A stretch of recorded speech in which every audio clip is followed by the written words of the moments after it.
How's it going, everybody? This is Jake. I just came off of winning RBET Las Vegas day 2.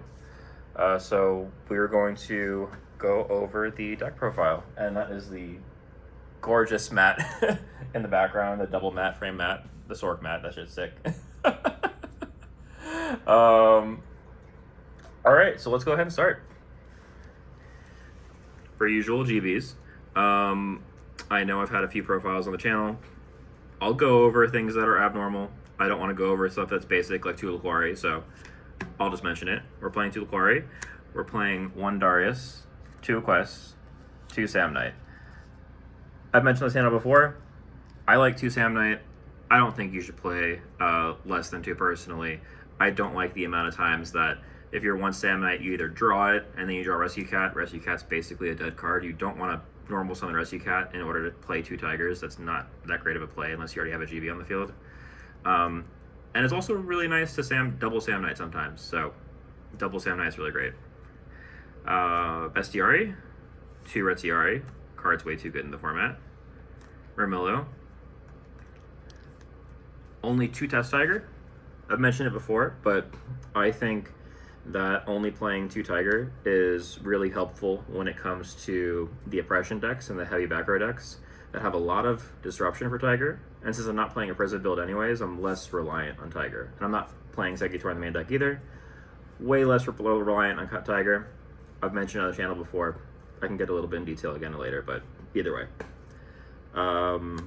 Rescue Cat and Gores. This card was the MPV all day. Too many of the feature matches. It won games. It was ridiculous. This card's busted. It's probably staying in my deck at all times. It's so good. And not many people really expected Gores. Yeah, exactly. Like I literally won one of my matches game 3 because my opponent literally didn't expect Gores. It wasn't even in his frame of mind.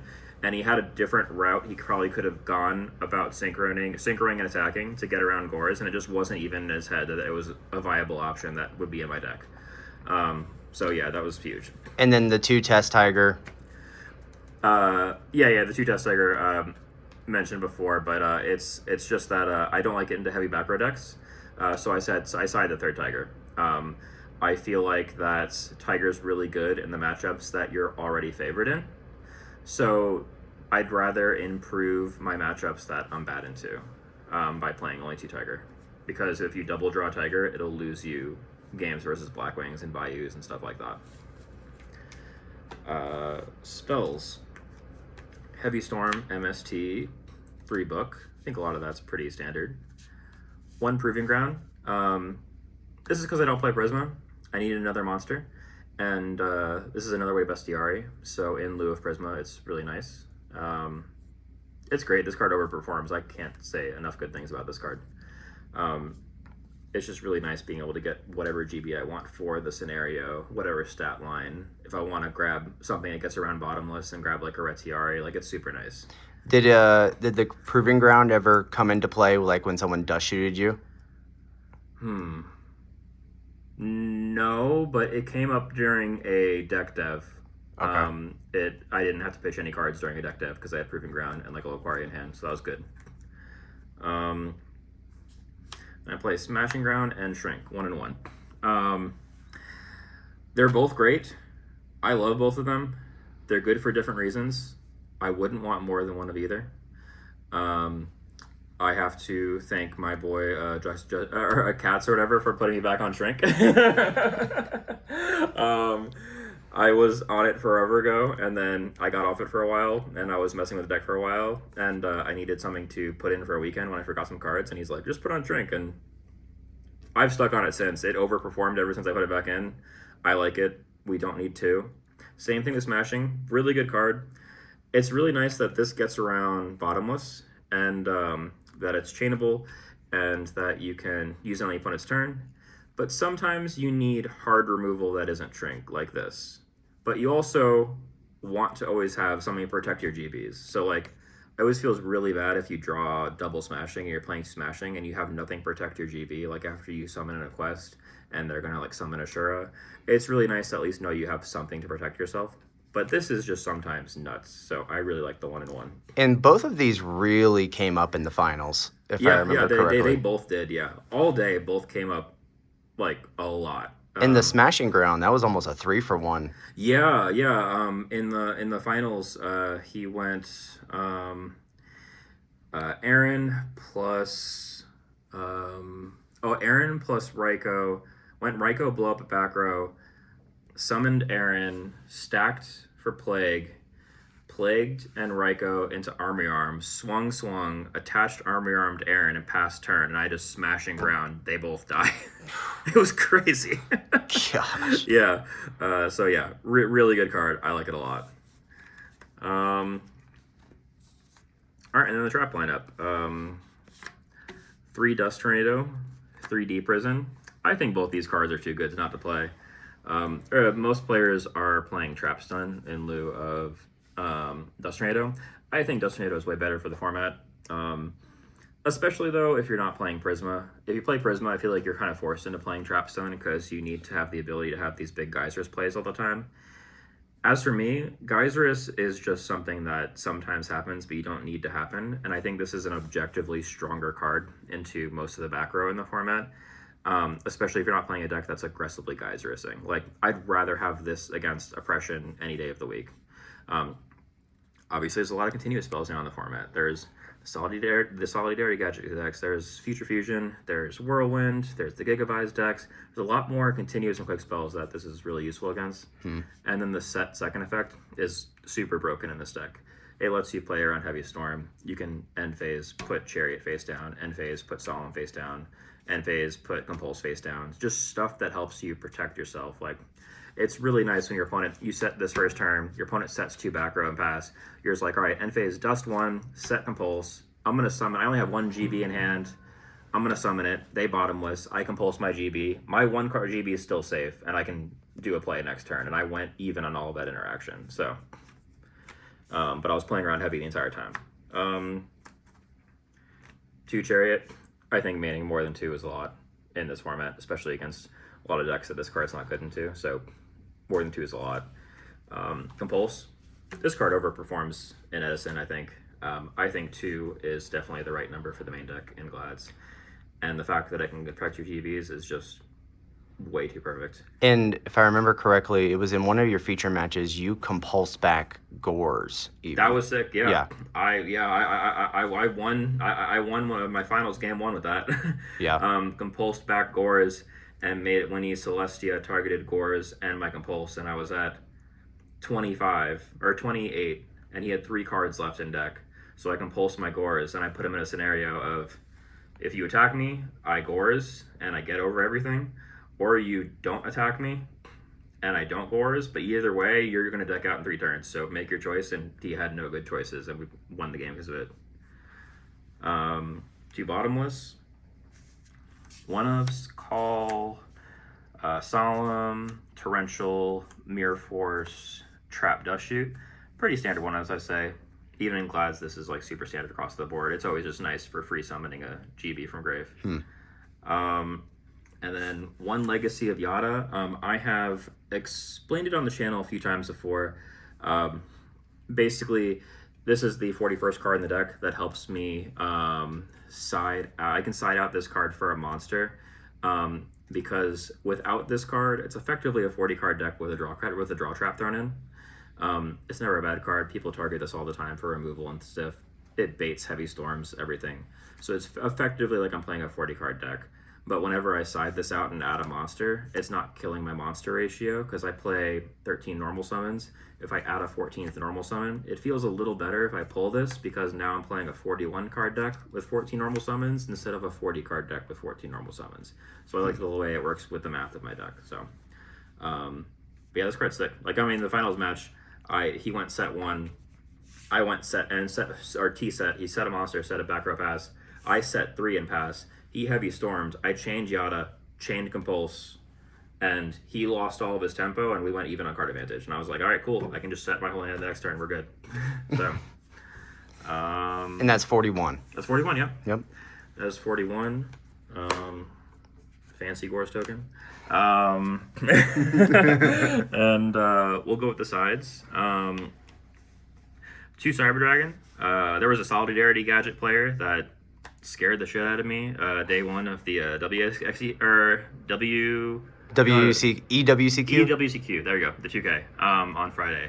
I top 8'd that as well. The only difference of my list was I had less to side against Machina and Solidarity Gadget in my sideboard. My main deck was the same, so I added a second Cyber Dragon after playing him because he thrashed me with that deck. I did play against him in the first RBET on Saturday, and I got my revenge and I beat him, so that felt good. There's a couple of more techs in the side for that matchup too, right? Yeah, we'll get to those. There was a twister. I'll just bring it up now. Okay. There was a twister I added as well. Okay. It was just nice having another out to Solidarity and Oppression. I think I'd only side this into matchups that have a lot of continuous cards. Like, I'd side this into Gigavise. Blackwings only having 2 Oppression and 2 Whirlwind is sometimes a little weird for me to side this. I sometimes feel weird about it only siding with 4 targets, but 5 targets feels really nice to side this in, and I'm confident with my Blackwing side anyways. I feel like I don't need to bring this in versus Blackwings, but it's nice versus the Solidarity decks. It's nice versus Gigavise. That's enough for me, especially with how bad that matchup was. DD Assailant. This card makes more sense with Hoplomus, so we side 1-1.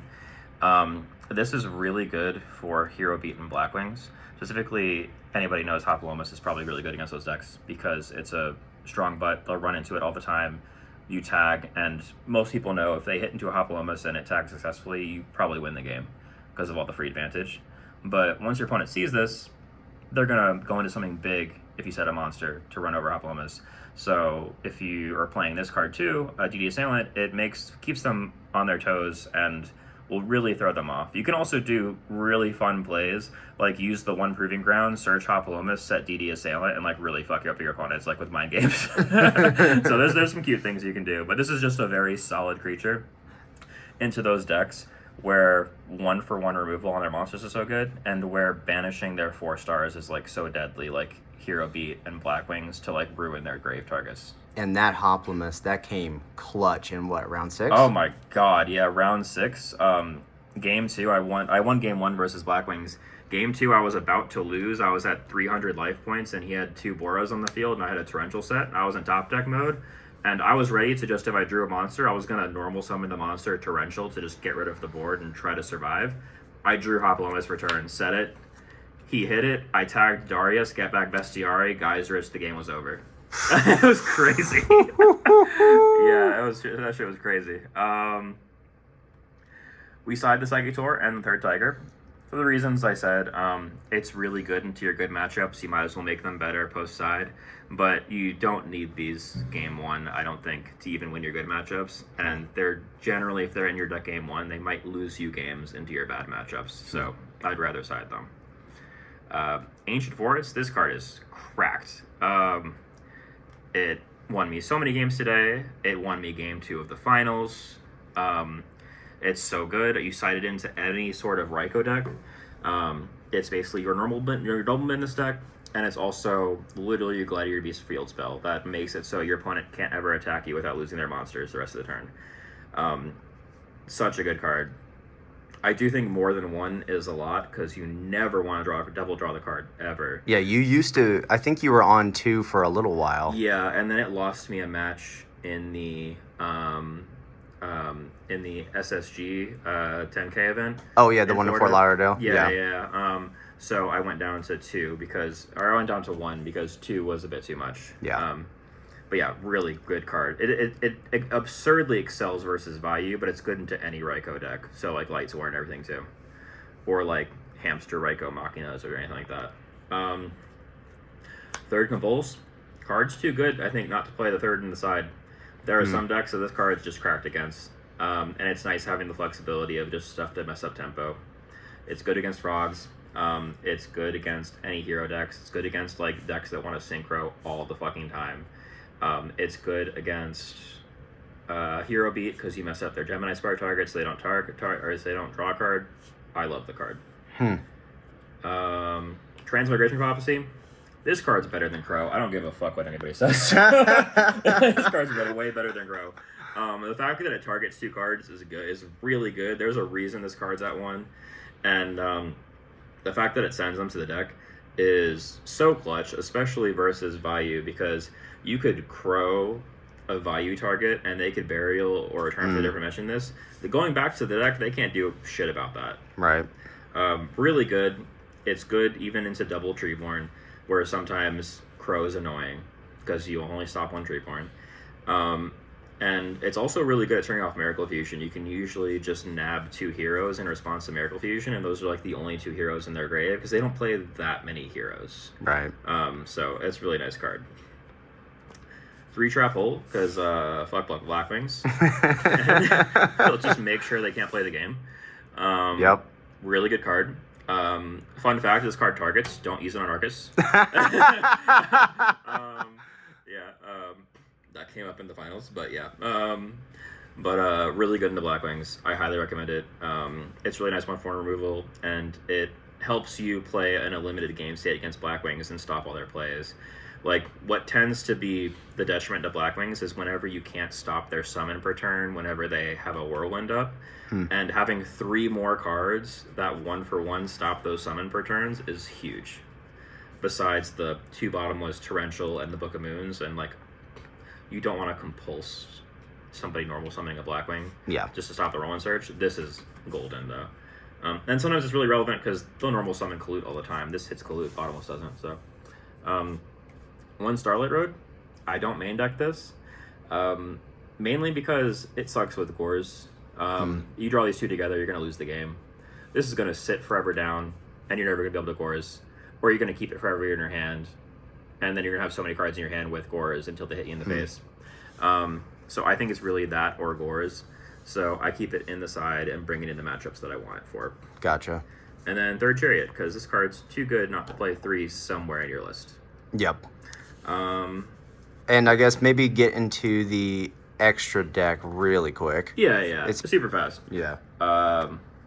3 Geysers, 3 Chimera Tech, 3 Stardust, 3 Herc, and 3 Synchros that'll never be used.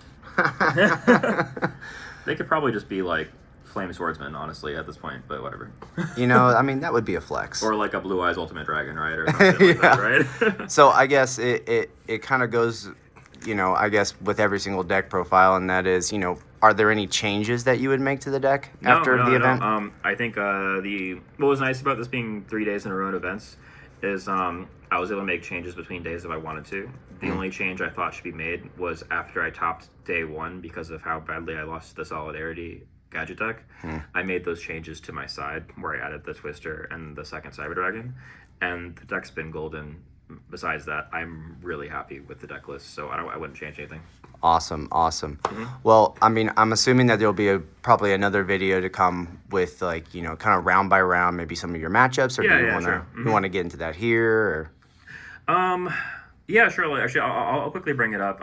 So I'll mention for the 2 events that I topped. I have the list on my phone because there was too many. We played 3 days of events. I need to make sure I remembered all my matchups. So the EWCQ I topped. I played against Light and Darkness Dragon Frogs. Beat that. Hero Frogs. Beat that. Light Sworn Vayu. Interesting deck. Beat that. Lost to Solidarity Gadget. That guy crushed me. And then I lost to Machina because I think I missided versus them. And also, I think the 2nd Cyber Dragon would have really helped. So that was a bonus for why I added the 2nd Cyber Dragon going to the next day. But then I beat Vayu last round, and I snuck into 8th place, luckily, after going 4-2 at that day. So day 2 did not do very good.